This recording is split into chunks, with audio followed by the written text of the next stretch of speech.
మన తెలంగాణ స్పెషల్ సర్వపిండి. మేమైతే సర్వప్ప అంటాము, లేకపోతే గిన్నప్ప అంటాము. సో మీరందరూ ఏమంటారో కింద కమెంట్ చేయండి. అసలు చాలామంది చూసి కూడా కమెంట్ చేయట్లే, లైక్ చేయట్లే. So please do like, share, comment. So మా చెల్లి ఎట్లా వంట చేస్తుంది అని కమెంట్ చేయండి.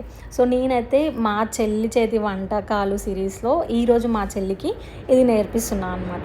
సో నేర్పించడం అంటే పక్క నుండి అన్నీ చెప్తుంటే తను నేర్చుకుంటుంది. మళ్ళీ గుర్తుంటుందో లేదో నాకు కూడా తెలీదు. ఇవన్నీ గుర్తుంచుకోవడానికి వీడియోస్ తీస్తున్నాను అనమాట. సో ఇదైతే చాలా సింపుల్ ప్రొసీజర్. మనం బియ్యపిండి ఉంటుంది కదా, బియ్యపిండిలో కారం, ఆనియన్స్, ఇంకా జీలకర్ర, నానబెట్టిన శనగపప్పు అన్నీ వేసుకొని ఇట్లా మంచిగా కలుపుకోవాలి. చాలా ప్రాసెస్లు ఉంటాయి, ఒక్కొక్కరు ఒక్కొక్కలాగా చేస్తారు.